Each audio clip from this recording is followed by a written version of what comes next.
मेरे तमाम रुफ़क़ा व ज़िम्मेदारान, साबिक़ा रुकन असम्बली महाराष्ट्र व कौमी तर्जुमान जनाब वारिस पठान साहब, हैदराबाद के साबिक़ा मेयर वो मौजूदा रुकन बल्दिया जनाब माजिद हुसैन साहब, मौज़िज़ हाज़रीन इकराम, बुज़ुर्गान मिल्लत, मेरे गयूर नौजवान साथियों और मेरी इज़्ज़तदार माँ और बहनों, मैं पहली मर्तबा कच्छ की इस तारीखी सरजमीन पर आने का मुझे मौका मिला और मैं आप तमाम का दिल की गहराइयों से शुक्रिया अदा करता हूं कि आप इतनी बड़ी तादाद में अपना कीमती वक्त निकाल कर आज के जलसे आम में शिरकत की। मैं आपका शुक्रिया अदा करता हूं। और पिछले 2 दिन से मैं यहां पर जब आया तो यहां पर हमारी मुलाकात इस मुबारक सरजमीन के उलमाए कराम से हुई, उनसे एक अलहदा नशिस्त हुई। मैं उनके ज़रिए मशवरों से मुस्तफ़ीद हुआ। मैं उनकी रहबरी का, उनके साथ का जो उन्होंने मुझे तयख़ुन दिया, मैं उसका शुक्रिया अदा करता हूं। जो ज़रिए मशवरों से मुझे उन्होंने आरास्ता किया, मैं इंशाअल्लाह पूरी कोशिश करूंगा और मेरी जमात भी पूरी कोशिश करेगी कि उलमाए किराम के मशवरों को अपने सामने रखकर हम अपने सियासी सफर को जारी और सारी रखें। मुझे बड़ी खुशी भी हुई कि मैं और मेरे जमात के जिम्मेदारों ने कच्छ के मजलिस इत्तेहाद के जिम्मेदारों से मुलाकात हुई। मैं फर्दन उनसे जाकर मुसाफा किया, उनसे हाथ मिलाया। मैं उनका भी शुक्रिया अदा करता हूं। और जब मैं कल यहां पर आया तो मुझे साबिर भाई के साथ, शकील समा और इब्राहिम भाई के साथ हम मांडवी गए थे मरहूम मुफ्ती साहब की ताज़ियत पेश करने के लिए। फिर वहां से हम लोग एक अल्लाह के वली के आस्थाने पर भी गए। ये मेरी खुशकिस्मती है कि मुझे वहां पर भी जाने का मौका मिला। फिर आज हम लोग गोरावाली गए, वहां पर भी आप तमाम से मुलाकात हुई, जिम्मेदारों से। और फिर उसके बाद हजरत हाजी पीर रहमतुल्लाह अलैह के आस्थाने पर भी जाने का मौका मिला। अल्हम्दुलिल्लाह मेरा यह पहला सफर इंशाअल्लाह ताला मजलिस इत्तेहादुल मुस्लिमीन के लिए कामयाबी का ज़ामिन बनेगा। मेरा पहला सफर कच्छ में और यहां पर कच्छ में मेरी आमद, मुझे यकीन है कि इंशाअल्लाह ताला अल्लाह अपने फजलो करम से कच्छ को और तरक्की देगा, कच्छ में और अमन मजबूत होगा। और मैं इस सरजमीन पर बसने वाले हर उस शख्स से एक वादा कर रहा हूं, चाहे वो किसी मजहब का हो, किसी बरादरी का हो। असदुद्दीन ओवैसी हमेशा मजलूमों के साथ खड़ा है और हमेशा असदुद्दीन ओवैसी और उसकी पार्टी मजलूमों की लड़ाई लड़ती आई है। हम मजलूमों के इंसाफ के लिए, कमजोरों को उनका हक दिलाने के लिए और जालिमों को उनका जुल्म करने से रोकने के लिए हमारी लड़ाई थी और रहेगी इंशाअल्लाह ताला। मेरे अजीज दोस्तों और बुजुर्गों, ये मुबारक सरजमीन इसलिए भी है कि यहां पर सैकड़ों साल पहले बीयू कक्कल ने, एक बहादुर मुसलमान ने कच्छ के राजा को बचाने के लिए अपने 7 औलाद को कुर्बान कर दिया। ये वो मुबारक सरजमीन है जहां पर 18वीं सदी में सेनापति फतेह मोहम्मद की ये सरजमीन है। मैं आप तमाम को सलाम करता हूं। आप तमाम के तमाम जियाले और बहादुर लोग हैं। ये मुबारक सरजमीन है जिसने अंग्रेजों के खिलाफ महात्मा गांधी और मौलाना अबुल कलाम आजाद के साथ क्विट इंडिया मूवमेंट का नारा अगर किसी ने दिया तो यही कच्छ की सरजमीन पर बसने वाले और कच्छ से ताल्लुक रखने वाले यूसुफ मेहर अली ने दिया था। मैं आपको मुबारकबाद देता हूं कि क्विट इंडिया मूवमेंट का नारा आजादी की लड़ाई में एक अहम मोड़ साबित हुआ। मेरी अल्लाह से दुआ है कि अल्लाह सुब्हाना व तआला यूसुफ मेहर अली को, फतेह मोहम्मद साहब को और भैया कक्कल को अल्लाह इनकी खबरों को नूर से भर दे और अल्लाह इनकी मग़फ़िरत फरमाए और अल्लाह सुब्हाना व तआला इन जैसे जियाले और बहादुरों को अल्लाह सुबह क़यामत तक इस कच्छ और भूज की सरजमीन पर अल्लाह पैदा करते रहे। मेरे अजीज दोस्तों और बुजुर्गों, मुझे ये बताया गया कि ये कच्छ की सरजमीन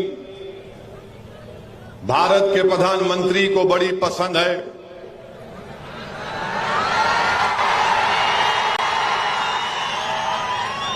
आप लोगों का इस तरह का रिएक्शन देखकर मुझे समझ में आ गया आप क्या कहना चाहते हैं। देश के प्रधानमंत्री को ये सरजमीन बड़ी पसंद है और ये मीडिया के लोगों ने मुझे बताया, क्योंकि मेरी हर तकरीर के बाद मीडिया के लोग बोलते ओवैसी भड़काऊ भाषण दिया। तो मीडिया के लोगों ने मुझसे कहा कि भारत के प्रधानमंत्री बहैसियत प्रधानमंत्री और बहैसियत गुजरात के मुख्यमंत्री भूज और कच्छ को 92 मरतबा यहां पर आए। 92 मरतबा यहां पर आए और यहां पर प्रधानमंत्री ने रण उत्सव भी शुरू किया। हम प्रधानमंत्री की इस मोहब्बत का शुक्रिया अदा करते हैं, मगर मैं प्रधानमंत्री से ये पूछना चाहूंगा कि जब इतने मर्तबा आप यहां पर आए और आपको इस जगह से इतनी मोहब्बत है, तो देश के प्रधानमंत्री ये एक तरफा मोहब्बत नहीं होनी चाहिए। आपकी भूज और कच्छ से एक तरफा मोहब्बत है, ये वन वे ट्रैफिक नहीं होनी चाहिए, दो तरफा मोहब्बत होनी चाहिए आपको। और मैं इसलिए कह रहा हूं कि जब हम आज गोरावाली गए तो वहां पर मुझे ये बताया गया कि कच्छ के जो बन्नी का इलाका है, जो हमारे मवेशी पालने का इलाका है, एशिया का सबसे बड़ा ग्रासलैंड एरिया है और गुजरात का सबसे बड़ा डायरी सेक्टर है और इस बन्नी इलाके में 19 ग्राम पंचायती हैं और करीब 55 गांव पर मुश्तमिल है। और यहां पर क्योंकि ज्यादा बड़ी तादाद अल्पसंख्यक समाज के मुसलमानों की है और वो मवेशी हैं, गाय बैल और भैंस को चराकर अपनी जिंदगी गुजारते हैं। देश के प्रधानमंत्री को मैं बताना चाह रहा हूं कि ये एक तरफा मोहब्बत कैसी आपकी है। देख लीजिए आप कि आपने डांग के इलाके में फॉरेस्ट एक्ट को हटा दिया, मगर यहां पर बन्नी के इलाके में यहां पर आज भी वो एक्ट का लुज़ूम है। यहां की ग्रासलैंड सबसे बेहतरीन है मवेशियों के लिए। अगर डांग में आपने ऐसा काम किया तो फिर आपने इस सरजमीन पर क्यों नहीं किया प्रधानमंत्री? रण उत्सव तो आप मनाते हैं, मगर ये जो मवेशी जो गाय भैंस और बैल को चराकर अपनी जिंदगी गुजारते हैं, जब आपने डांग में ये किया तो यहां पर क्यों नहीं किया आपने? अब मीडिया के लोगों से मैं पूछना चाहता हूं, जो मुझे बार बार देश के प्रधानमंत्री और बीजेपी के इशारे पर मुझ पर इल्जाम लगाते रहते हैं, ओवैसी ऐसा बोला, मैं जो कुछ कह रहा हूं क्या मैं सच नहीं कह रहा हूं कि यहां पर इस इलाके में उनको उनके हुकूक नहीं दिए गए, उनको ये राइट नहीं दिया गया कि वो जमीन पर अपने जानवरों को चरवा कर अपनी जिंदगी गुजार सके। मैं बीजेपी से, भाजपा की हुकूमत से इस बात का मुतालबा और डिमांड करता हूं कि जिस तरह डांग में आपने किया, कच्छ के इस बन्नी के इलाके में भी इन तमाम मवेशियों को वही सहूलतें मिलनी चाहिए ताकि वो इज्जत के साथ अपनी जिंदगी को गुजार सके। मेरे अजीज दोस्तों और बुजुर्गों, 2014 से, बल्कि 2014 से डीएम साहब से मुलाकात हुई, कोई डेवलपमेंट नहीं हुआ, कोई हुकूमत की तरफ से स्कीम नहीं बनाई गई। मैं भाजपा की सरकार से ये मुतालबा और डिमांड करता हूं कि वो इन मवेशियों के लिए वो तमाम सहूलतें दें जो डांग के इलाके में वहां के मवेशियों को मिलती हैं। तो लोग मजलिस इत्तेहादुल मुस्लिमीन और मुझ पर इल्जाम लगाते हैं कि ओवैसी हमेशा भाषण में सिर्फ मजहब की बात करता है। मैं कभी भी अपने भाषण में खाली यही नहीं बात करता हूं, मैं हर चीज पे बात करता हूं, मगर मीडिया को जो मसाला मिलता है वो मसाला उठा लेते हैं, तो मैं क्या करूं उसमें? तो मेरी मीडिया से गुजारिश है कि ये भी मसाला दे रहा हूं, आपको पसंद आएगा, सुन लो जरा। वो क्या है कि कच्छ जिले की आबादी 20 लाख की है। यहां पर कितने डिस्ट्रिक्ट हॉस्पिटल है? शकील समा, कितना डिस्ट्रिक्ट हॉस्पिटल है यहां पर? यहां पर अहमदाबाद में, आनंद में कितने पीएचसी हैं? एक भी जिला का अस्पताल नहीं है। शकील समा बता रहे थे कि वो था तो अदानी साहब को दे दिए। क्यों दिए वो देश के प्रधानमंत्री जानते, मैं नहीं जानता।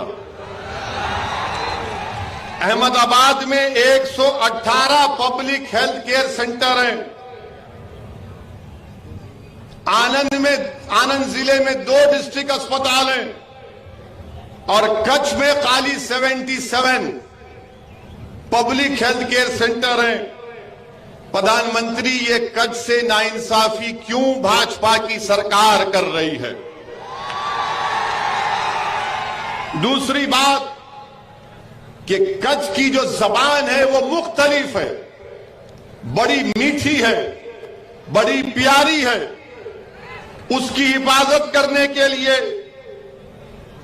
देश के प्रधानमंत्री को यह चाहिए था कि इसको संविधान के आज शेड्यूल में शामिल किया जाता ताकि आने वाली नस्ल कच्छ की जबान की मिठास को महसूस कर सके और उसको जिंदा रख सके। इसीलिए मैं आज इस बात का देश के प्रधानमंत्री से ये डिमांड कर रहा हूं कि कच्छ की जबान को भारत के संविधान के 8वें शेड्यूल में शामिल किया जाए।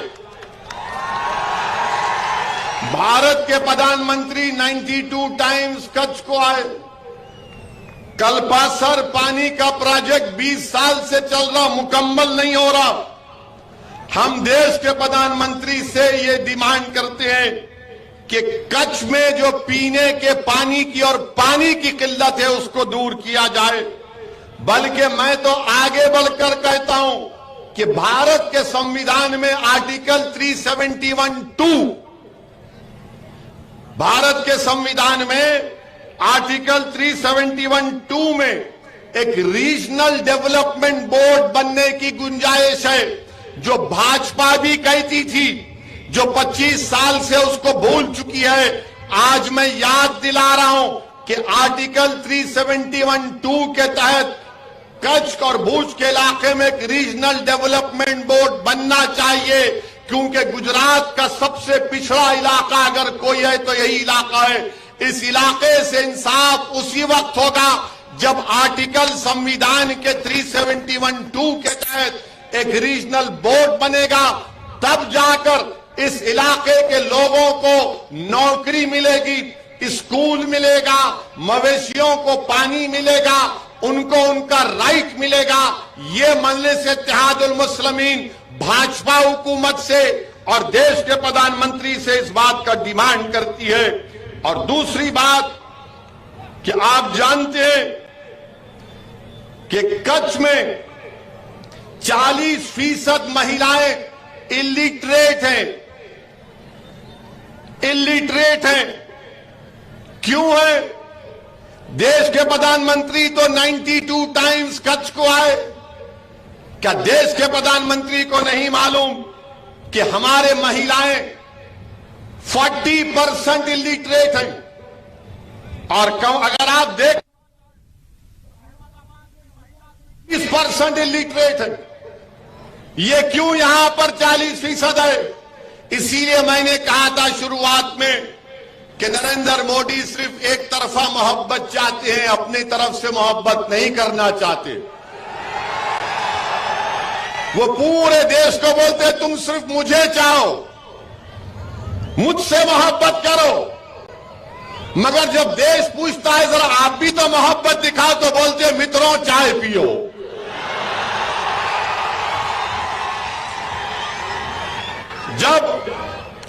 अच्छा अब आप ये बताइए कच्छ में कितने बच्चे ड्रॉप आउट रेट है? 26% ड्रॉप आउट रेट है। अब ये भड़काऊ भाषण तो नहीं है मीडिया वालों, ये भड़काऊ भाषण नहीं है।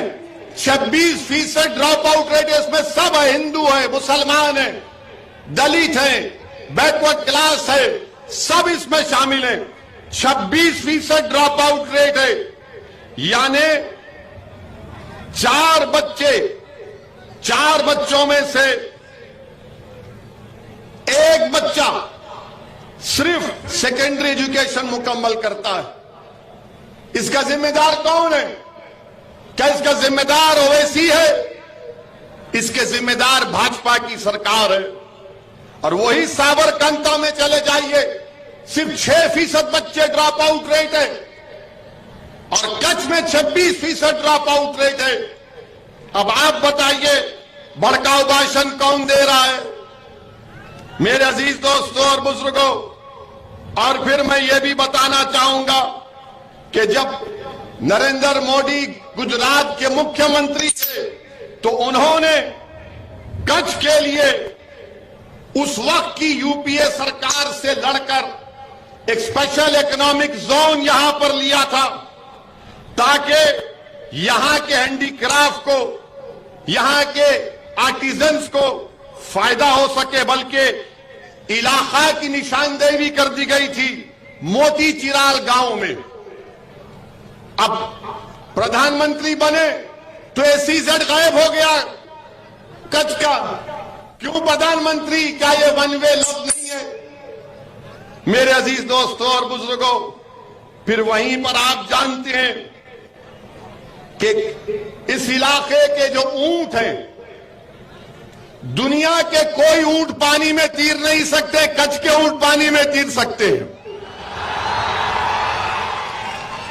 यह भी भड़काऊ भाषण तो नहीं है। सिर्फ यहां के ऊंट ही पानी में तैर सकते हैं। तो मैं आपसे कह रहा हूं, आप तमाम से गुजारिश कर रहा हूं, जब ऊंट पानी में तैर सकते हैं तो क्या कच्छ की सरजमीन पर मंजलिस को आप कामयाब नहीं करेंगे? जब ऊंट पानी में तैर सकता है तो आप भी तूफानों का रुख मोड़ सकते हैं। मेरी बात का यकीन करो आप, क्या आप तूफानों का रुख मोड़ेंगे? ऊंट तो पानी में तीर रहा है, तो क्या आप आगे नहीं बढ़ेंगे मजलिस का परचम लेकर? आप आगे बढ़ेंगे? आप आगे बढ़ेंगे? क्या मजलिस को कामयाब करेंगे? क्या 6 विधानसभा पर मजलिस के उम्मीदवारों को वोट देंगे? अब वो ऊंट भी सुनकर खुश हो रहा होगा कि चलो मेरा तीर ना नजर आ गया इसको। कच्छ में बेहतरीन कालीन बनाया जाता, कारपेट। क्या गांधीनगर में बैठा हुआ कोई आदमी कालीन बना सकता? नहीं बना सकता। यहीं के लोग कालीन बनाते हैं। मैं आप तमाम को सलाम करता हूं। आप में अल्लाह ने खुदादाद सलाहियत आपको दी है। अगर आप एक सियासी कुव्वत बन जाएंगे, अगर आपकी आवाज गुजरात के विधानसभा में गूंजेगी, तो फिर ये जो नाइंसाफियों का मैंने जिक्र किया, वो इंशाअल्लाह ताला वो नाइंसाफियों का खात्मा होना शुरू हो जाएगा। क्योंकि आपने बरसों कभी कांग्रेस को वोट दिया, तो कभी भाजपा को वोट दिया, और जिसको कांग्रेस को कामयाब किया वो जीतने के बाद भाजपा में चले जाते हैं। गए नहीं गए भाजपा में? बताओ आप गए ना भाजपा में? कांग्रेस के लोग वोट तो आपका लिए, मगर चुनाव जीतने के बाद कहा कि मियां का तो वोट मिल गया, मगर दिल में मोदी की मोहब्बत है, इसलिए मोदी के पास जाकर चाय पियूंगा। अब हम पर जब मैं ये बात करता हूं तो मुझ पर इल्जाम लगा दिया जाता है कि ओवैसी भड़काऊ भाषण देता है। मैं भड़काऊ भाषण नहीं देता। अगर सच्चाई को बयान करना, तुम्हारे पेट में दर्द महसूस होता है, तुमको सर में दर्द महसूस होता है, और मजलिस के बूझ में आने से तुम्हारी रातों की नींद जरा खराब हो जाती है, तो तैयार हो जाओ। अब तुमको नींद नहीं आएगी, गरीब आराम की नींद सोएगा अब इंशाअल्लाह ताला। जिन्होंने आपका हक आपसे छीन लिया, अब वो अपनी नींद से महरूम हो जाएंगे। आप आराम से बैठो, वैसी लड़ेगा आपके लिए इंशाअल्लाह ताला। साबिर काबुली वाला, शकील समा, इब्राहिम और ये जो नौजवान आज मजलिस में शामिल हुआ, ये आपके लिए आगे बढ़कर आपके हक के लिए लड़ेंगे इंशाअल्लाह ताला। मेरे अजीज दोस्तों और बुजुर्गों, हमारी जब उलमाओं से मीटिंग हुई, तो उलमाओं से मीटिंग के वक्त हमारे मोअज़्ज़िज़ उलमाओं ने हमसे कहा कि असदुद्दीन ओवैसी साहब, आप अपने भाषण में, अपनी तकरीर में आप मुसलमानों से अपील करिए कि वो नमाज के पाबंद हो जाए, वो कुरान करीम की तिलावत करें, वो कुरान और सुन्नत के मुताबिक अपनी जिंदगी को गुजारें, वो अच्छे इंसान बन जाएं, ताकि ना सिर्फ ये सरजमीन, ना सिर्फ गुजरात प्रदेश, बल्कि भारत और ताकतवर हो जाए। तो मैं उस उलमाए कराम के उस मशवरे पर अमल करते हुए मैं आपसे अपील कर रहा हूं कि मुसलमानों, नमाज की पाबंदी करो। आज हम जब मस्जिद में मगरिब की नमाज पढ़ रहे थे, कौन सी मस्जिद?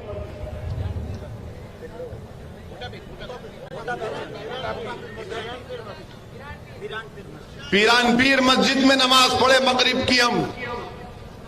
मुझे जरा कड़वी बात कहना है, मुझे माफ कर दो आप।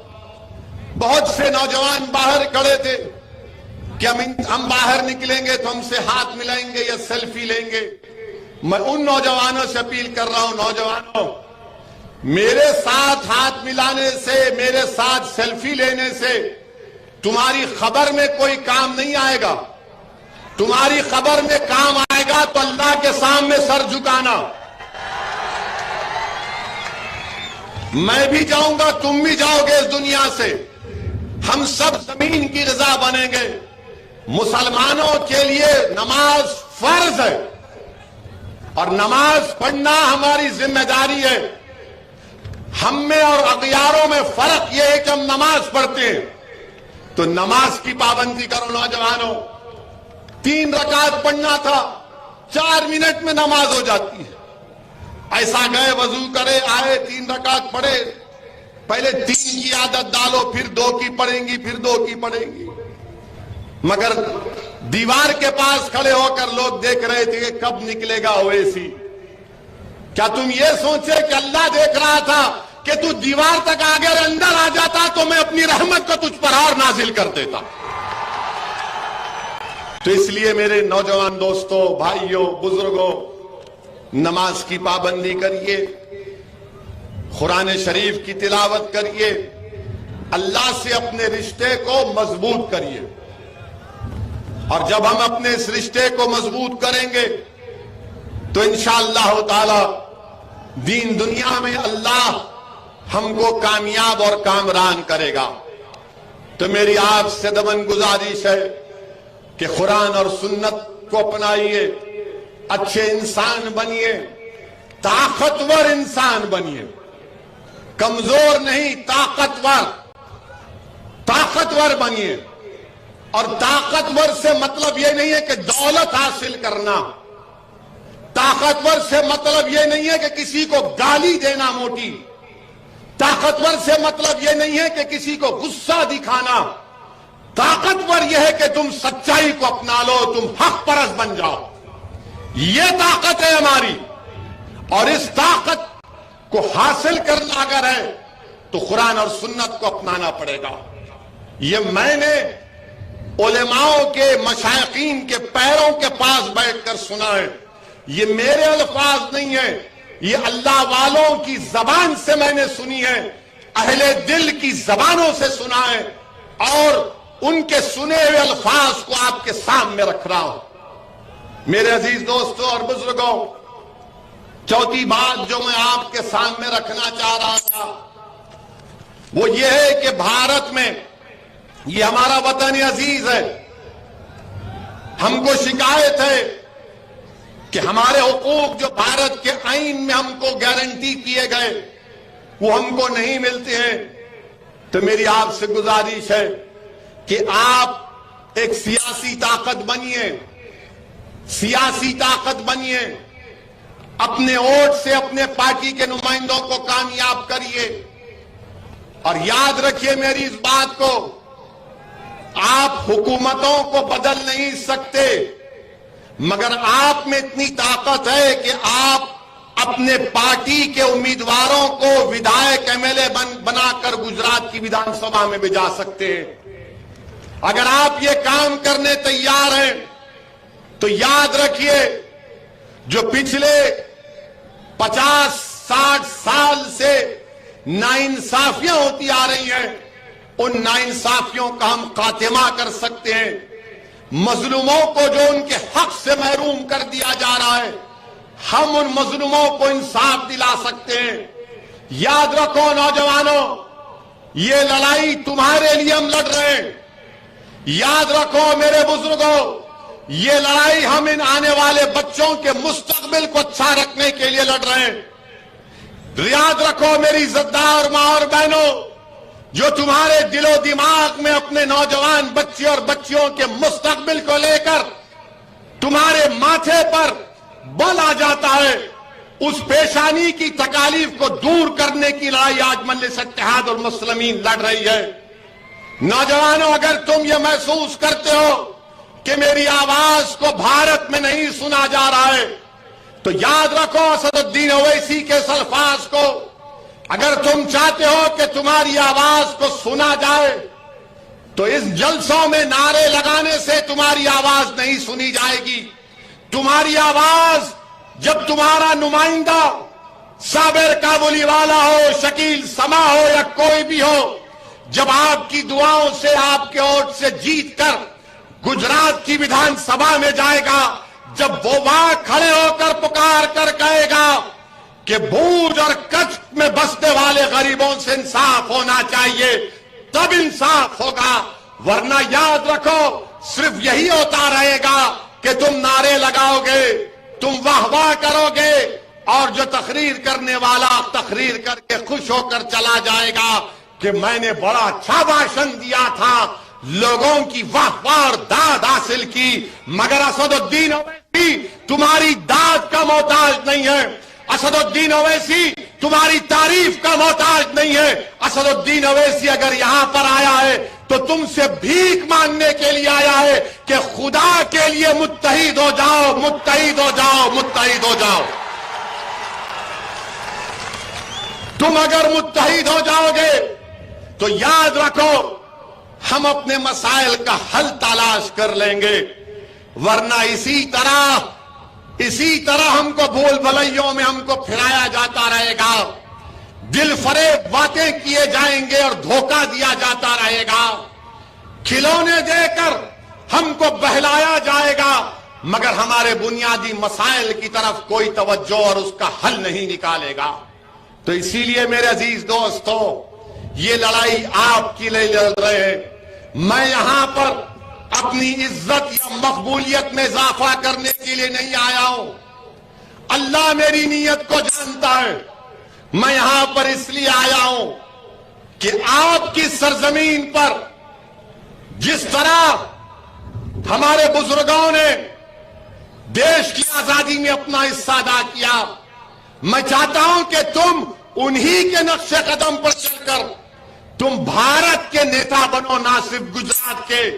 तुम भारत के नेता बनो, तुम लीडर बनो, तुम कायद बनो। मैं तुम्हारे पीछे चलने के लिए तैयार हूं, मगर तुम खड़े हो जाओ और अपने मुकद्दर के फैसले खुद करो। तुम हम आपको नेता बनाने आए हैं, हम आपको लीडर बनाने आए हैं। मेरी एक ही ख्वाहिश है, अल्लाह ने मुझे बहुत दिया। मैं कभी भी ये नहीं सोचा था कि अल्लाह मुझे यहां तक पहुंचाएगा, कच्छ की सरजमीन तक पहुंचाएगा अल्लाह। मैं आज से 35 साल पहले जब लंदन में लॉ की डिग्री हासिल करने गया था, तो मैं कभी अपने ख्वाब में भी नहीं सोचा था कि मैं आपके दरमियान में खड़े होकर ये तमाम बातें करूंगा। मेरी एक ही ख्वाहिश है कि नहीं मालूम मेरी जिंदगी का चिराग कब गुल हो जाए, सबको जाना है। मैं मौत से नहीं डरता, डरता इस बात से हूं कि जब पूछा जाएगा बताओ असदुद्दीन तुमको इन तमाम नेमतों और इनामात से नवाजा गया, तुमने उसको कैसे इस्तेमाल किया, मैं उससे डरता हूं। मैं डरता हूं कि जब रब्बे करीम के सामने मेरे हिसाब किताब होंगे, मैं डरता हूं कि जब कब्र में मुझसे 3 सवालात किए जाएंगे। मेरे अजीज दोस्तों, मैं जो कुछ कर रहा हूं अल्लाह को राजी करने के लिए कर रहा हूं। मैं जो कुछ कर रहा हूं ताकि मेरा खातिमा ईमान पे हो, इसलिए कर रहा हूं। मैं जो कुछ कर रहा हूं कौम और गरीब और मजलूम आवाम के फायदे के लिए कर रहा हूं। मैं यही चाहता हूं कि मेरी जिंदगी की खत्म होने से पहले अल्लाह मुझे नजारा दिखा दे कि जिस तरह आज हजारों की तादाद में लोग यहां खड़े हैं, हजारों की तादाद में असदुद्दीन ओवैसी से ज्यादा काबिल लोग गुजरात और भारत में मुसलमानों के खड़े होकर संविधान को बचाएंगे, संविधान को मजबूत करेंगे और भारत को मजबूत करेंगे। ये मेरी जिंदगी का मकसद है। मेरे अजीज दोस्तों और बुजुर्गों, इसीलिए आपसे अपील कर रहा हूं कि मजलिस को मजबूत करो। मैं किसी के खिलाफ नहीं हूं, मगर इज्जत के साथ कहना चाह रहा हूं कि जो हमने पॉलिसी बनाई थी आजादी के बाद, क्या निकला उस पॉलिसी से आप बताइए। हर मैदान में दलित और अल्पसंख्यक समाज का मुसलमान और आदिवासी पीछे हो गया। अगर आबादी के लिहाज से कहीं पर बराबरी नजर आती है, दलितों में, मुसलमानों में, आदिवासियों में, तो जेल में नजर आती है, जेल में नजर आती है। जितनी आबादी मुसलमानों की है उतना परसेंटेज जेल में अंडर ट्रायल है। जितनी आबादी दलित आदिवासियों की है उससे थोड़ा बढ़कर जेल में उनका परसेंटेज है। बताओ मेरे अजीज दोस्तों और बुजुर्गों, इसीलिए तो आपसे कह रहा हूं कि नाइंसाफी को रोकना है, हुकूक की लड़ाई है, नौजवानों के मुस्तकबिल की लड़ाई है, आपके बुजुर्गों के ख्वाबों को पूरा करने की जिद्दोजहद है, हमारे मां और बहनों के ख्वाबों को पूरा करने की लड़ाई है। क्या आप मेरा साथ देंगे? क्या आप मजलिस इत्तेहादुल मुस्लिमीन का साथ देंगे? कहीं आप कांग्रेस भाजपा का तो साथ नहीं देंगे ना? कहीं आप राहुल और मोदी का तो साथ नहीं देंगे? कितने नहीं देंगे? हाथ उठा दो। अल्हम्दुलिल्लाह, मैं आपका शुक्रगुजार हूं, मगर पोलिंग के दिन भी ये उंगली उठा के दबाना पतंग के निशान पर। याद रखिए, आपने हाथ उठाकर वादा कर लिया, आप मैं आऊंगा, चुनाव के दरमियान में भी आऊंगा, फिक्र मत करिए इंशाअल्लाह ताला। और एक बार भड़काऊ भाषण देने आऊंगा। अब मीडिया वाले बोलेंगे ये अपनी जबान से बोला, ये खुद बोला, देखो। मैं क्या भड़काऊ भाषण दे रहा हूं? कौन सी भड़काऊ बात? मगर मीडिया को ऐसा लगता है कि बगैर ओवैसी को टीवी पे दिखाए उनकी रोटी नहीं जलती।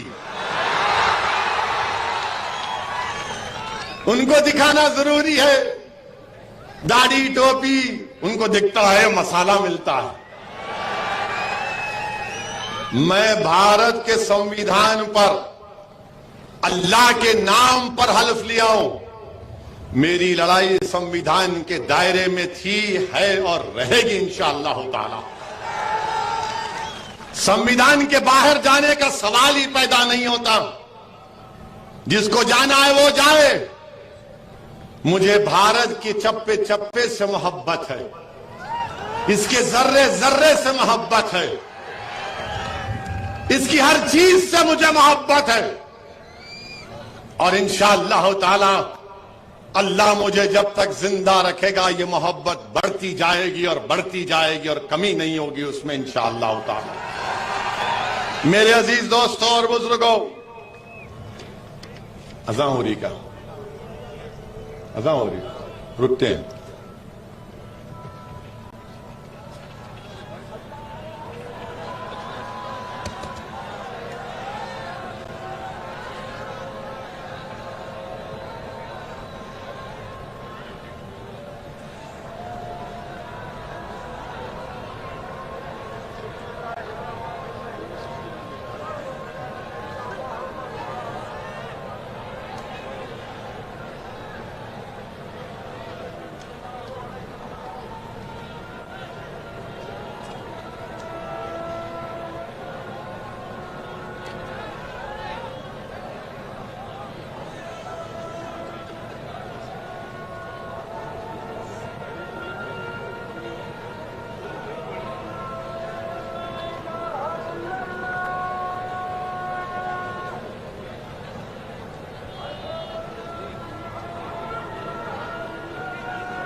बिस्मिल्लाहिर्रहमानिर्रहीम।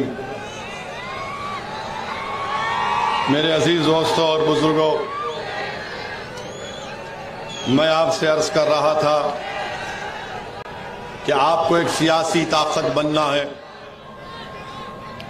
अब बैठ जाओ भाई, बैठ, आप भी बैठ जाओ, कुछ नहीं होगा मेरे को। अल्लाह के दो फरिश्ते यहां पर है, जब मौत आना ही आएगी। गोली तो चल गई 6 मरतबा गाड़ी के ऊपर, 6 फीट के फासले से जालिमों ने गोली मारी। अल्लाह ने कहा तेरा आज मौत का दिन नहीं है। और रसूल अल्लाह सल्लल्लाहु अलैहि वसल्लम का सदका है, कमली वाले का करम है, कुछ नहीं होने वाला इंशाअल्लाह ताला।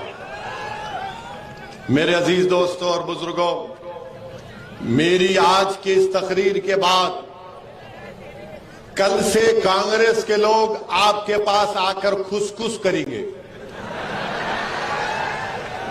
खुसखुस इबलीस की तरह कान में, ऐसा बोला वो। तो इन कांग्रेसियों को मैं पूछना चाहता हूं, तुम्हारे 12 एमएलए जीतकर मोदी के पास क्यों चले गए? क्या मुझसे पूछ कर गए थे या साबिर काबुली वाला ने उनको गुलाब जामुन खिलाकर भिजाया था?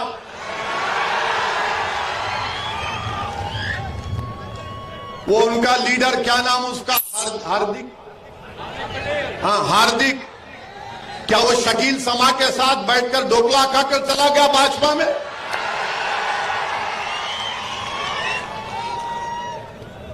हम हर चीज की जिम्मेदारी ओवैसी के ऊपर। अब एक दिन आ जाएगा, कल कांग्रेसी बोलेंगे कल ओवैसी यहां से गया था इसलिए भैंस ने दूध देना नहीं शुरू बंद कर दिया। कल कांग्रेसी बोलेंगे ओवैसी का भाषण हुआ तो मुर्गे ने सुबह बांग देना बंद कर दिया। यानी हर चीज की जिम्मेदारी हमारे पे। आप 26 साल से भाजपा को नहीं हरा पा रहे हैं। 1984 में आखिरी मर्तबा एक मुसलमान एमपी बनकर दिल्ली गया था, उसके बाद नहीं जीतता है। हम जिम्मेदार। तो आप जरा तैयार हो जाइए, ये लोग कल से अपना प्रोपेगेंडा शुरू कर देंगे, क्योंकि अब इनको समझ में नहीं आएगा कि कैसे मुकाबला करना। अरे याद रखो, तुम मेरी सच्चाई और दलाइल का मुकाबला नहीं कर सकोगे इंशाअल्लाह ताला। और हम भाजपा से भी कहना चाह रहे हैं, भारत के संविधान के तहत हम सब बराबर हैं। कोई बड़ा कोई छोटा नहीं है, सबको बराबरी का हक मिलना चाहिए। और संविधान में माइनॉरिटीज के जो राइट्स आर्टिकल 29 और 30 में दिए गए, उस पर अमलावरी होनी चाहिए। मेरे अजीज दोस्तों और बुजुर्गों, मैं आपको बता रहा हूं कि जब चुनाव हो जाएंगे, अगर कांग्रेस की गिरावट ऐसी रही तो हो सकता है कि गुजरात में कांग्रेस अपोजिशन पार्टी भी ना बने, हो सकता है। और यह होगा कि मजलिस एक ताकतवर पार्टी के तौर पर गुजरात में उभरेगी इंशाअल्लाह ताला। मजलिस के नुमाइंदे गुजरात की विधानसभा में जाएंगे इंशाअल्लाह ताला, गरीब और मजलूम आवाम की आवाज बनेंगे। मेरे अजीज दोस्तों और बुजुर्गों, आज हम देख रहे हैं कि हमारे देश में गरीबी बढ़ चुकी है, गरीबी बढ़ चुकी है। नौजवानों का मुकद्दर बेरोजगारी हो चुका है। और भारत के प्रधानमंत्री से जब यह पूछा जाता है कि देश के प्रधानमंत्री, नौजवान बेरोजगार है, आरएसएस से पूछा जाता है कि भारत का नौजवान अनएम्प्लॉयड है, तो बोलेंगे बेरोजगार क्यों है तू, रोजगार पे लग जा, मॉब लिंचिंग कर ले। कभी मुगलों को गाली दे दे, एक पिक्चर बना दे और गाली देते रहे। मगर हम देश के प्रधानमंत्री को यह पूछना चाह रहे हैं। लोग अक्सर बोलते हैं ये ओवैसी बहुत खाली एक समुदाय की बात करता है। मैं कभी एक समुदाय की बात नहीं किया।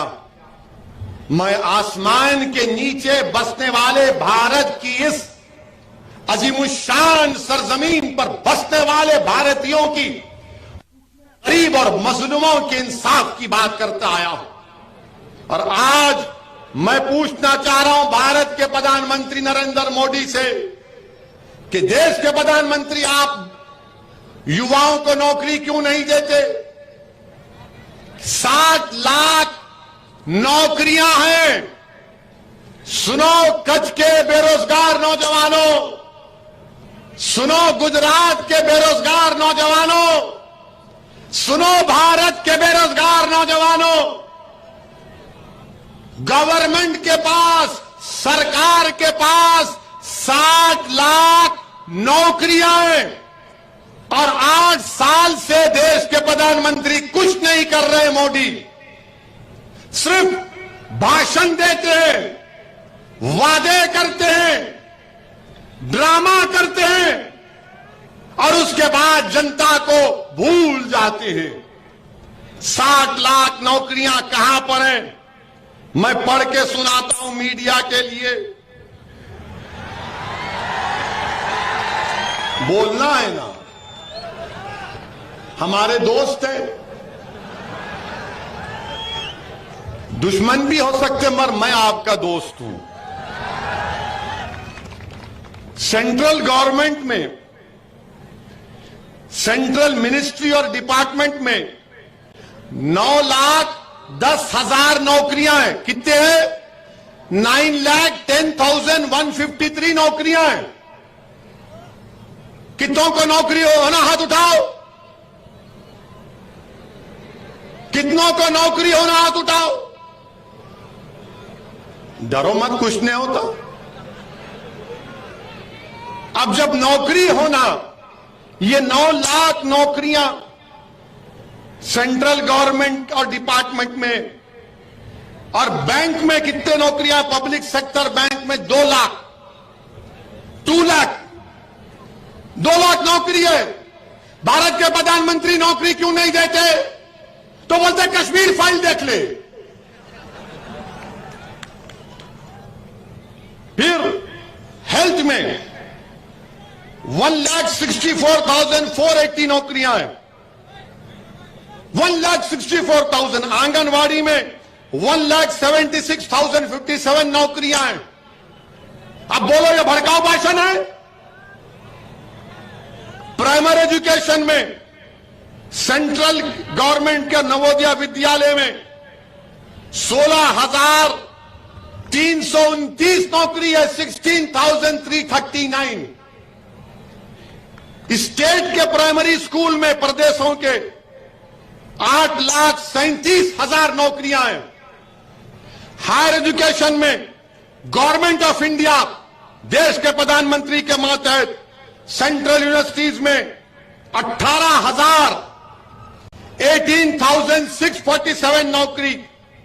IIT, triple IT, IIM, NIT में 16,687 नौकरियां, वैकेंसी हैं।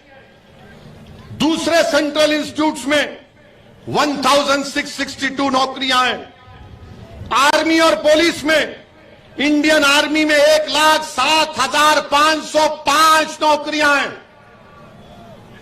सेंट्रल रिजर्व फोर्स में 91,929। प्रदेशों की पुलिस में 5,31,737। सुप्रीम कोर्ट में 4, हाई कोर्ट में 419, डिस्ट्रिक्ट और लोअर कोर्ट में 4,929। तो टोटल कितना हुआ? 60,82,130। अब भारत के युवाओं से पूछ रहा हूं, तुम ओवैसी को गाली दो, बल्कि तुम्हारा बस चला तो मेरी जान भी ले लो, मगर यह बताओ कि 60 लाख नौकरियां देश के प्रधानमंत्री और भाजपा तुमको क्यों नहीं दे रही है? तुमको क्यों बेरोजगार बना के रखी है? पूरे विश्व में, पूरी दुनिया में अगर कहीं पर नौजवान युवा बेरोजगार है सबसे ज्यादा तो भारत में। और ये फिगर कहां से आए, ये 60 लाख का फिगर कहां से आया बोल रहा हूं। ये मैंने नहीं लिखे, ये भाजपा के एमपी हैं पीलीभीत के श्री वरुण गांधी ने लिखा है। बीजेपी का एमपी है वरुण गांधी, बीजेपी का, और अपनी पार्टी में रहकर कह रहा है कि देश में 60 लाख नौकरियां हैं। मोदी, तुम गरीब को, नौजवान को नौकरी दोगे या सिर्फ भिड़ाते रहोगे, डराते रहोगे हम लोगों को। अब मीडिया बोलेगा ओवैसी ने भिड़ाने की बात की।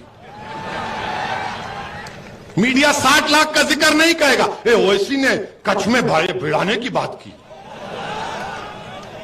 यही देखना, अब देखना कल सुबह 11 बजे छोटा शुरू होगा और शाम में 6 बजे से हमारी निकाह होगा, शादी करेंगे हमारे। हम तो टीवी के लिए दूल्हे भाई हैं, बगैर हमारे इन लोगों को चैन नहीं मिलता। मगर 60 लाख नौकरियां कौन देगा? 60 लाख नौकरियां प्रधानमंत्री क्यों नहीं देते? मैं आज इस जलसे से भारत के युवाओं को पैगाम दे रहा हूं, तुम अपनी नौकरी का डिमांड करो देश के प्रधानमंत्री से। पूछो भाजपा से 60 लाख नौकरियां दोगे नहीं दोगे हमको? महंगाई आसमानों को छू रही है, पेट्रोल डीजल बढ़ता जा रहा है, बढ़ता जा रहा है, और कुछ इसकी बात नहीं होती है। तो इसीलिए नौकरी भारत के प्रधानमंत्री को देना है। 60 लाख नौकरी दो प्रधानमंत्री, 24 के चुनाव से पहले दो, और गुजरात के चुनाव से पहले कम से कम 20 लाख तो दे सकते हैं आप, वरना फिर आकर बोलेंगे 80-20 कब्रिस्तान शमशान। और जो लोग मोदी जी को वोट डालते हैं, मैं उनसे पूछ रहा हूं कि तुम्हारी औलाद को, तुम्हारे बेटे को, तुम्हारे भाई को, तुम्हारी बेटी को, तुम्हारी पत्नी को नौकरी की जरूरत नहीं है क्या? भाषण से तुम्हारा पेट भर जाएगा?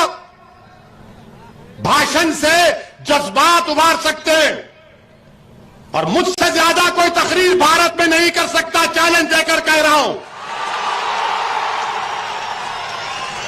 मगर 60 लाख नौकरियों का क्या होगा? अगर मैं झूठ बोल रहा हूं देश के प्रधानमंत्री, तो वरुण गांधी को अपनी पार्टी से निकाल के बताओ मैं जो झूठ कहा उसने। क्योंकि मैं शुरू में नाम नहीं लिया था, पूरा बोलने के बाद लिया। यह भी टैक्टिक है अपनी। अब आप बोलेंगे, ये भाजपा के लोग बोलेंगे ये क्या कर रहा है, ये इसको तो चाहिए था कि पाकिस्तान पे बोले। अरे पाकिस्तान से हमको क्या लेना देना प्यारे? पाकिस्तान से हमको क्या लेना देना? ये यहां पर बॉर्डर है, हमने कहा उधर ही हम इधर ही। बॉर्डर है ना, हमारे ऊंट भी नहीं जाते तो हम क्या जाएंगे इंशाअल्लाह ताला। हमारे ऊंट भी भारत के पानी में ही तीरते हैं।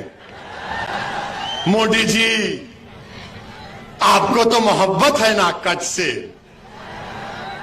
मगर हर चीज पाकिस्तान। अरे पाकिस्तान से हमको क्या करना है? हमने तो पाकिस्तान के पैगाम को ठुकरा दिया। हमने भारत को अपनी सरजमीन मानते आए और मानते रहेंगे। तो अब बोलेंगे मुगल। अरे 60 लाख नौकरियां आपने इसलिए नहीं दी क्योंकि औरंगजेब ने कहा था मत दो। 60 लाख नौकरियां आपने नहीं दी इसलिए कि बादशाह शाहजहां आकर कहा था आपको। 60 लाख नौकरियां आपने इसलिए नहीं दी क्योंकि बादशाह अकबर ने आपको आकर कहा था मत दो। हर चीज मुगल जिम्मेदार। अरे मेरा कोई रिश्ता नहीं है मुगलों से, मेरा रिश्ता इस सरजमीन से, भारत से, और रहेगा हमेशा। मगर नहीं मुगल, अरे कहां का मुगल, किधर का मुगल, मेरे को क्या करना है उन लोगों से, मगर हमको लाकर मिला देती। मेरे अजीज दोस्तों और बुजुर्गों, फिर एक और मसला जो हमारे देश में चल रहा है, गरीबी को खत्म नहीं कर रहे हैं, गरीब को खत्म कर रहे हैं। बेरोजगारी को खत्म नहीं कर रहे रोजगार देकर, बल्कि बेरोजगारी को बढ़ा रहे हैं भाजपा वाले। हर चीज में कुछ ना कुछ कर देते हैं, हर चीज में एक माहौल बना देते हैं। मेरे अजीज दोस्तों और बुजुर्गों, आज हम देख रहे हैं कि भाजपा के एक नेशनल स्पोक्स पर्सन ने टीवी पर, टाइम्स नाउ पर बैठकर आज से 15 दिन पहले अल्लाह के रसूल सल्लल्लाहु अलैहि वसल्लम की शान में गुस्ताखी की, अनाप शनाप बकना, उनकी तौहीन करने की कोशिश की।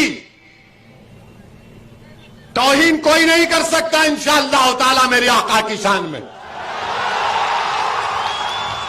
कोई नहीं कर सकता, कोई नहीं कर सकता। कोशिश की, और कुरान में अल्लाह ने क्या कहा, वो रफाना लका जिक्रक, हमने आपके जिक्र को बुलंद किया। उलमाओं के मशवरे पर अमल कर रहा हूं। अल्लाह ने कुरान में क्या फरमाया, वो रफाना लका जिक्र, कहे मेरे हबीब हमने आपके जिक्र को बुलंद किया। उलमाए कराम ने कुरान की तफसीर में लिखा कि अल्लाह ने प्रॉफेट मोहम्मद सल्लल्लाहु अलैहि वसल्लम के जिक्र को इस तरह बुलंद किया कि हजरत अबू सईद खुदरी रज़ी अल्लाह ताला अन्हु रिवायत करते हैं कि रसूल अकरम सल्लल्लाहु अलैहि वसल्लम ने फरमाया, हजरत जिब्राइल आते हैं और रहमतुल आलमीन सल्लल्लाहु अलैहि वसल्लम से पूछते हैं कि अल्लाह ने आपके जिक्र को कैसे बुलंद किया। कमली वाले आका फरमाते हैं कि अल्लाह जानता है। तो हजरत जिब्राइल फरमाते हैं कि अल्लाह फरमाता है कि मेरे हबीब, जब हम आपके रफी जिक्र को ऐसा बुलंद किए कि जहां कहीं भी, अल्लाह फरमा रहा है कि जहां कहीं भी मेरा जिक्र होगा वहां पर आपका जिक्र होगा। जहां कहीं भी अल्लाह का जिक्र होगा वहां पर मोहम्मद सल्लल्लाहु अलैहि वसल्लम का जिक्र होगा। कलमे में अल्लाह का जिक्र तो मोहम्मद सल्लल्लाहु अलैहि वसल्लम का जिक्र। अल्लाह कुरान में फरमा रहा है कि मेरी इताअत करो और मेरे हबीब की इताअत करो।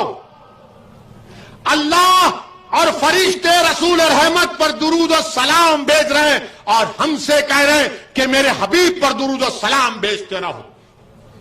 वो रफाना लका जिक्र है। अब कोई कोशिश भी कर ले, कुछ नहीं होगा इंशाअल्लाह ताला। मगर तुम अपनी जबान से अनाप शनाप बक के मुसलमानों से नफरत का इजहार करे हो। 15 दिन हो गए, हमने पुलिस कंप्लेन भी की, मगर आपने कुछ नहीं किया। आपने अनाप शनाप बक दिया और लोग बोलते कि वैसी तुमको इतना तकलीफ क्यों हुई, मेरे से पूछते। तो मैं उन दीवानों से कहना चाह रहा हूं, किसी शायर ने अच्छा कहा था कि फर्श वाले तेरी शौकत का उलू क्या जाने। फर्श वाले तेरी शौकत का उलू क्या जाने, खुसरो अर्श पर उड़ता है परेरा तेरा। अब ये लोग ये आके बोले, अरे तुम क्या बोल सकते, तुम कुछ नहीं बोल सकते।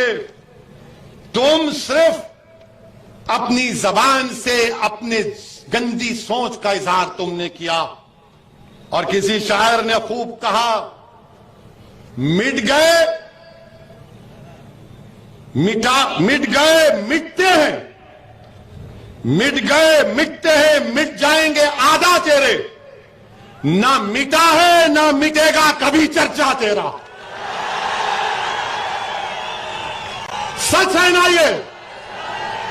क्या कभी रसूल अल्लाह का चर्चा खत्म होगा? क्या मोहम्मद सल्लल्लाहु अलैहि वसल्लम का जिक्र खत्म होगा? क्या जब तक दुनिया कायम रहेगी मोहम्मद सल्लल्लाहु अलैहि वसल्लम का नाम रहेगा, बाकी रहेगा इंशाअल्लाह ताला। मगर हम देश के प्रधानमंत्री से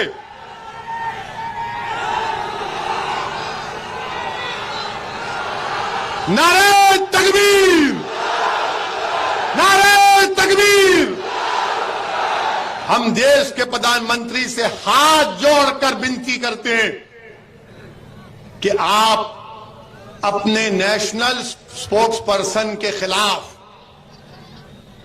एक्शन लीजिए। केस रजिस्टर है, पुलिस को तहकीकात करके उनको जेल को भिजाइए और जो आईपीसी और सीआरपीसी के कानून के तहत कोर्ट के जरिए से कोर्ट का फैसला होगा तो उनको सजा मिलनी चाहिए। हम ये देश के प्रधानमंत्री से हाथ जोड़कर विनती कर रहे हैं। 15 दिन हो गए प्रधानमंत्री जी, मुझे अफसोस इस बात का है प्रधानमंत्री जी, हम आपसे कह रहे थे कि आप एक्शन लो, मैंने कहा, मगर आपने हमारी बात नहीं मानी। किसी फॉरेन कंट्री के लोगों ने आपसे कहा, कतर ने कहा, ओमान मस्कत ने कहा, सऊदी अरेबिया ने, अरब इमारत ने, मालदीव्स ने, बहरहाल 12-13 ममालिक ने कहा, तो देश के प्रधानमंत्री हरकत में आ गए। प्रधानमंत्री जी, हम भारत के नागरिक हैं, ये देश हमारा भी है। हमने अंग्रेजों के खिलाफ लड़ाई लड़ी प्रधानमंत्री, हमारे उलमाओं ने अंग्रेजों के खिलाफ जिहाद का फतवा दिया था और जिहाद का फतवा देकर उस फतवे की स्याही सूखने से पहले हमारे उलमाए कराम ने अपनी जान के नजराने पेश कर दिए। काला पानी की सजा हमारे उलमाओं को हुई तो उन्होंने बुज़दिली के मजाहरे नहीं किए, 9 मरतबा अंग्रेजों से भीख नहीं मांगी माफी की, 9 मरतबा खत लिख कर भीख नहीं मांगा, बल्कि अंग्रेजों से कहा या तो मुल्क को छोड़ो या हमको फांसी पर चढ़ा दो। हमने फांसी के फंदे को मुस्कुराकर कबूल किया, मगर हमने भारत को अपना वतन माना है। देश की आजादी में यही भूज और कच्छ की सरजमीन से यूसुफ मेहर अली ने गांधी के साथ नारा दिया था, क्विट इंडिया, भारत छोड़ो अंग्रेजों। आज हम आपसे कह रहे हैं, मगर आपने हमारी बात को नहीं सुना। आज भी हम अपील कर रहे हैं देश के प्रधानमंत्री से कि आप उनको गिरफ्तार करवाइए, उन पर क्रिमिनल केस चलाइए और देश के प्रधानमंत्री से उम्मीद करते हैं कि वो हमारी इस बात को सुनेंगे। मगर अफसोस के साथ कहना पड़ रहा है कि जुमे के दिन एहतजाज हुआ और बाद जगह पर तशद्दुद भी हो गया। मेरे अजीज दोस्तों और बुजुर्गों, मैं तशद्दुद के खिलाफ हूं। तशद्दुद ना जनता करे और ना पुलिस करे, कोई भी वायलेंस नहीं कर सकता।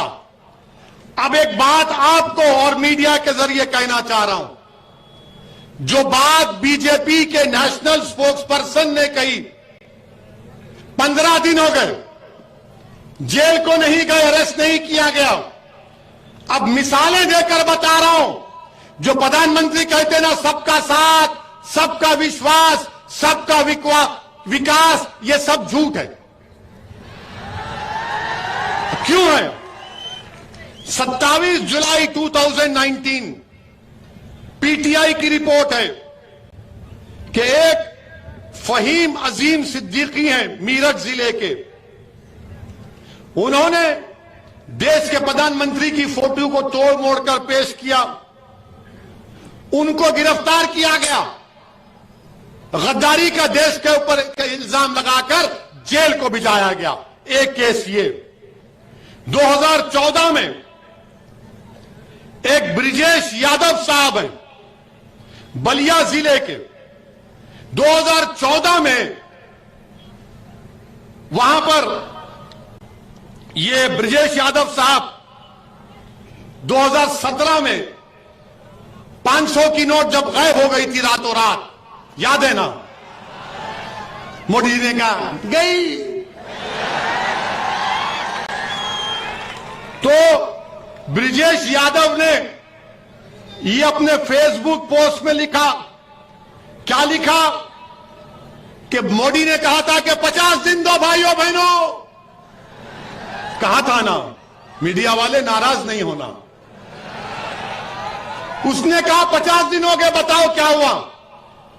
तो ब्रिजेश यादव को 22 दिन जेल में रखा गया।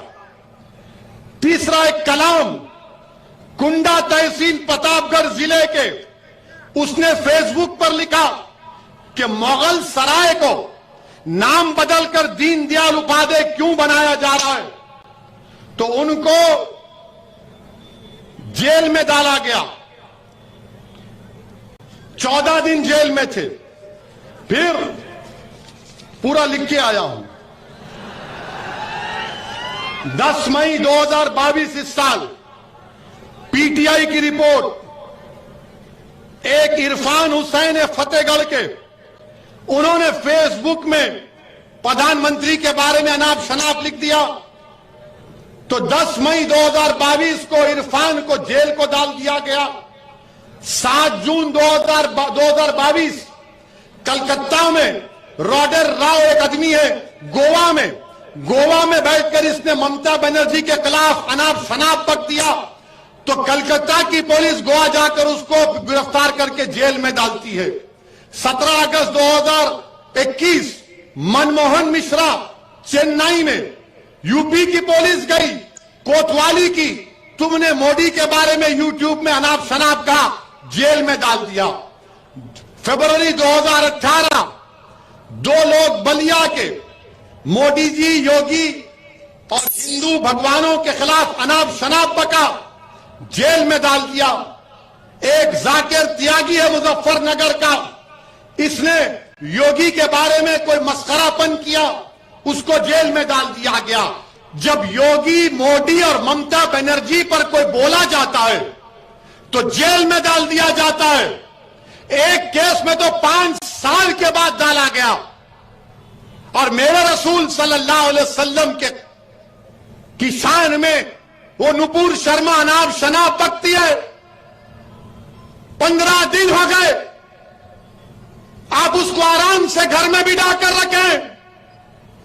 अब बताओ मुझ पर इल्जाम लगाने वालों मैं क्या करूं? मेरे रसूल के बारे में अनाप शनाप बका जा रहा है। ये 5 तुमको वाकयात बता रहा हूं। और फिर तशद्दुद वायलेंस के मैं खिलाफ हूं।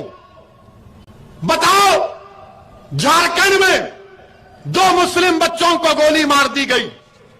पुलिस ने मुदस्सर को जो इस्लाम नगर का है, साहिल को जो चिश्तिया नगर का है, ये बच्चे शहीद हो गए, मर गए, कत्ल कर दिया गया। सर पे गोली मार दी साहिल के। ये बच्चों को गोली मारेंगे आप? बताओ, झारखंड की हुकूमत जो कांग्रेस की सरकार है, जीएमएम की सरकार है, 2 बच्चों को गोली मार दिए। अफसर आलम एक बच्चा, 6 गोलियां उसको मारी गई, 4 निकाली गई, 2 गोलियां उसके जिस्म में। और वो साहिल की मां क्या कह रही है, मैं वीडियो देखा, वो कह रही कि रसूलुल्लाह सल्लल्लाहु अलैहि वसल्लम के लिए मेरे बेटे ने अपनी जान को कुर्बान कर दी। नहीं, तुम थाली नहीं मारोगे। सोचो थोड़ी देर के लिए, तुम्हारा भाई था, तुम्हारा बेटा था, क्या करोगे तुम? क्या हम अपने बेटों को इसलिए पैदा करते हैं कि जान दे दें? क्या हमारी जान की कीमत नहीं है? तो उस बच्चे के उसके मां को हक हासिल नहीं था कि उसके ज़ईफ़ी का सहारा बने? ये मेरी लड़ाई है। इस पे बोलते हैं भड़काऊ भाषण दिया, 2 बच्चे मर गए, गोलियां मार दिया आपने। ये नहीं होता था अगर देश के प्रधानमंत्री एक्शन ले लेते। मैं वायलेंस को कंडेम करता हूं, प्रोटेस्ट होना चाहिए, मगर संविधान के दायरे में होकर रहना चाहिए। प्रोटेस्ट करना हमारा बुनियादी हक है, फंडामेंटल राइट है, मगर अमन के साथ। यहां पर 2 बच्चे चले गए, प्रयागराज में लोगों ने प्रोटेस्ट किया तो आपने आफरीन फातिमा के घर को तोड़ दिया, पूरे घर को तोड़ दिया। क्या कहा उत्तर प्रदेश की सरकार ने कि इसका बाप और ये जिम्मेदार है? क्या कोर्ट किस लिए है? फिर बताओ आप, अदालत किस लिए है? जज किस लिए है? पुलिस किस लिए है?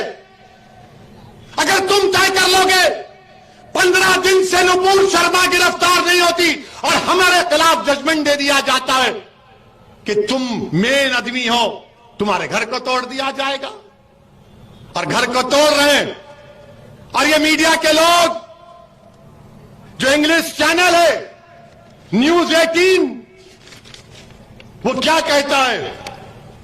वो क्या कहता है कि आफरीन फातिमा के घर से, आफरीन फातिमा के घर से एक पोस्टर निकला। पोस्टर पर वो रिपोर्टर दिखा रहा है, अंग्रेजी में लिखा है, when injustice becomes law, rebellion becomes a duty. उसका माने यह है कि जब नाइंसाफी एक कानून बन जाता है तो उसके खिलाफ एहतजाज करना सबकी जिम्मेदारी बनती है। यह थॉमस जेफरसन अमेरिका का सदर ने कहा था। और ये रिपोर्टर का इसके घर से ये निकला, ये निकला। क्या कोई बम बनाने का सीक्रेट निकला? क्या कोका कोला का फार्मूला निकला? वही बात, when injustice becomes law, rebellion becomes a duty. ये कौन लिखा था मालूम आपको? महाराष्ट्र के ex chief minister Devendra Fadnavis की पत्नी ने ट्विटर पर लिखा था। तुम तोड़ोगे घर जाकर फडणवीस का? हमारा घर तोड़ दिया तुमने। तुम कौन होते अगर उसने किया? आफरीन फातिमा के बाप ने किया तो कोर्ट में चलाओ ना केस, सजा दिलाओ उसको, जेल में डालो, कोर्ट में कन्विक्ट कराओ।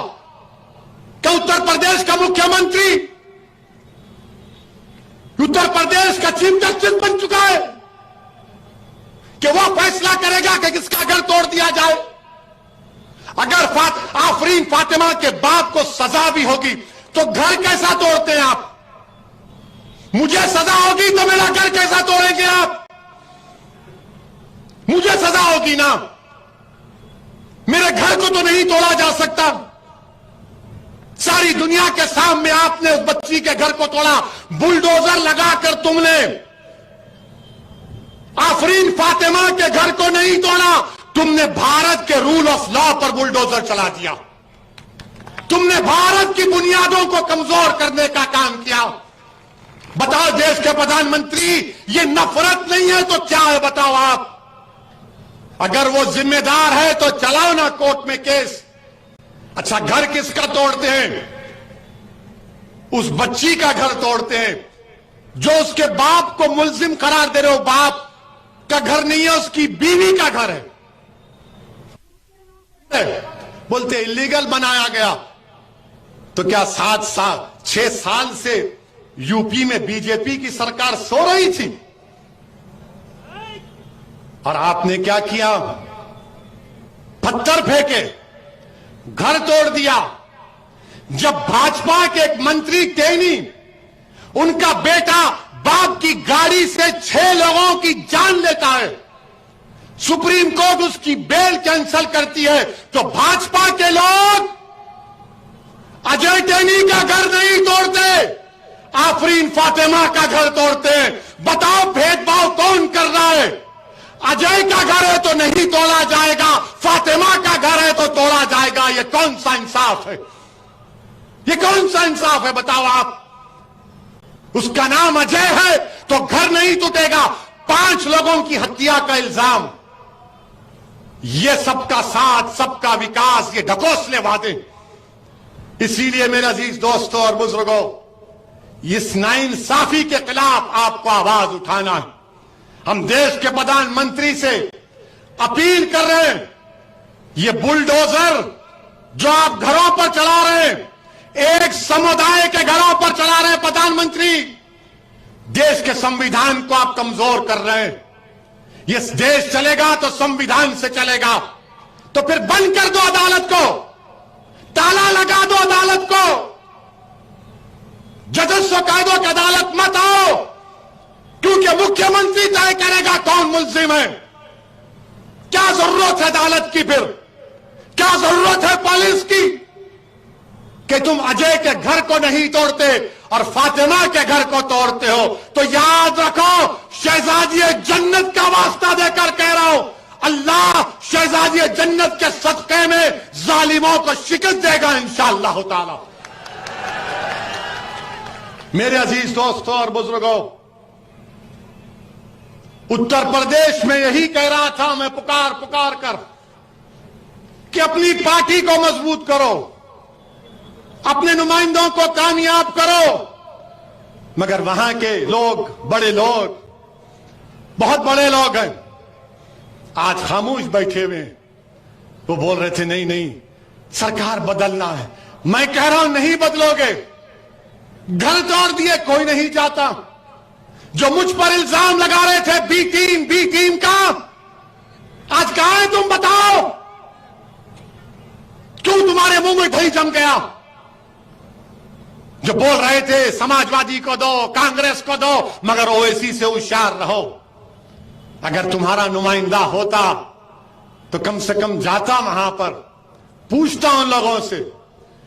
हमने दिल्ली में हमारे कलीम रफीज सदर साहब दिल्ली के पुलिस स्टेशन को रिप्रेजेंटेशन देने गए तो अमित शाह की पुलिस ने उठाकर उनको तिहाड़ जेल में डाल दिया। हमारे 30 लोग जेल में। मेरे अजीज दोस्तों और बुजुर्गों, मेरी आपसे दरमंदाना अपील है कि आप मुत्तहिद रहिए, मंजलिस का साथ दीजिए। और मैं अपनी तकरीर का अख्तिताम उस दुआ से करूंगा जो ताइफ के वक्त, बल्कि उस हदीस शरीफ में आया कि अल्लाह के रसूल सल्लल्लाहु अलैहि वसल्लम ने ताइफ के वक्त ये दुआ की थी। आज आप और हम रब्बे कायनात के सामने हाथ उठाकर हम दुआ करते हैं कि इसका तर्जुमा पढ़ रहा हूं जो किसी आलिम दीन ने मुझे भिजाया कि अल्लाह के रसूल सल्लल्लाहु अलैहि वसल्लम ने ताइफ के सफर में, ताइफ के वक्त ये दुआ फरमाई थी कि अल्लाह मैं अपनी कमजोरी और वसाइल की कमी और लोगों की नजर में बेवक्ती का शिकवा आपसे करता हूं। या अल्लाह हम अपनी कमजोरी और वसाइल की कमी और लोगों की नजर में बेवक्ती का शिकवा आपसे करते हैं। आप तमाम रहम करने वालों में सबसे ज्यादा रहम करने वाले और मेहरबान है। या अल्लाह आप हमें किसके सुपुर्द कर रहे हैं? या अल्लाह आप हमें किसके सुपुर्द कर रहे हैं? उस दुश्मन के सुपुर्द जो हम पर हमलेवार होगा, या उस नजदीकी शख्स के हवाले जो मेरे मामले पर काबू रखता है? ऐ अल्लाह, अगर हमसे नाराज नहीं है तो मैं किसी बात को खातिर में नहीं रखता। हां, आपकी आफियत हमसे बहुत कशादा है। अल्लाह, हम आपके इस मुनव्वर चेहरे जिससे तारीकियां रोशन हो गई हैं, इससे दुनिया और आखिरत के मामला दुरुस्त होते हैं कि आपकी पनाह में आते हैं। आपके गजब के नाजिल होने से और आपकी नाराजगी के शिकार होने से तेरे ही तरफ लौटते हैं। या अल्लाह, यहां तक कि आप राजी हो जाएं और आपके सिवा किसी की कोई ताकत और तदबीर नहीं है। तो अपने रिश्ते को अल्लाह से मजबूत रखो। जो लोग घरों को तोड़ रहे हैं वो भारत को कमजोर कर रहे हैं। याद रखो भाजपा वालों, इख्तिदार हमेशा तुम्हारे पास नहीं रहने वाला है, देश रहेगा इंशाअल्लाह ताला, और देश को मजबूत रखना है। मेरी आपसे गुजारिश है कि मजलिस को मजबूत करिए, मुत्तहिद रखिए, भूज में अमन को और मजबूत करिए और इस पार्टी को कामयाब करिए। आपका फिर से शुक्रिया कि आपने अपना कीमती वक्त निकालकर आज यहां पर आए। मैं आपकी मोहब्बत को सलाम करता हूं। मेरे पास अल्फाज नहीं है कि आप हजारों की तादाद में यहां पर आए हैं। और सुनो मोदी जी, अगर आपकी भी सभा होगी तो लोग ऐसा मोहब्बत से नहीं आते होंगे। लोगों को लाया जाता है, आ गाड़ी में बैठ, गाड़ी में बैठ, आ यह ओनली मोहब्बत है। अल्लाह इस मोहब्बत को